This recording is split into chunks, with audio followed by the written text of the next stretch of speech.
C'est le temple du free-ski et du freeride. On a beaucoup de grands skieurs qui évoluent dans cette combe, qui proposent mille et une solutions de ski qui sont vraiment intéressantes, quoi. Il y a toujours de la neige, oui, on ouvre quasiment 5 mois. Et dans ce massif de Valmes, il y a la piste de la Vraille. La Vraille, oui. Alors c'est une piste déjà qu'on accède par la combe de Torchères, par le téléski de Torchères.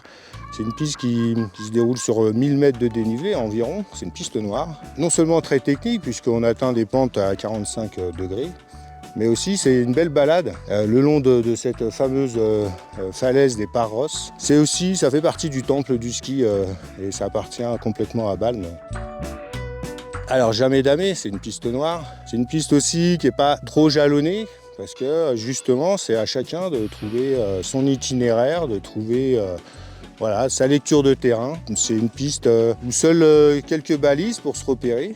Et par contre que l'on ferme lorsqu'il y a une très mauvaise visibilité. Ça a été un des temples du KL dans les années 80. Et d'ailleurs là on est à peu près au sommet de l'ancienne piste de KL, qui a vu je crois les championnats du monde de KL. Ouais, hélas il y a eu bien sûr quelques avalanches par le passé, avec des victimes. Certaines qui ont survécu, heureusement. Il y a un jeune homme qui partait de l'Aiguille, donc sur un autre massif, et par un jour de grand vent, qui a sauté la barre rocheuse qu'on voit derrière nous. Et on a mesuré à 175 mètres. Et ce jeune homme, une fois arrivé à l'hôpital, il s'est levé du brancard et il est reparti chez lui, il n'avait absolument rien. C'est un miraculé, comme quoi il avait une bonne étoile.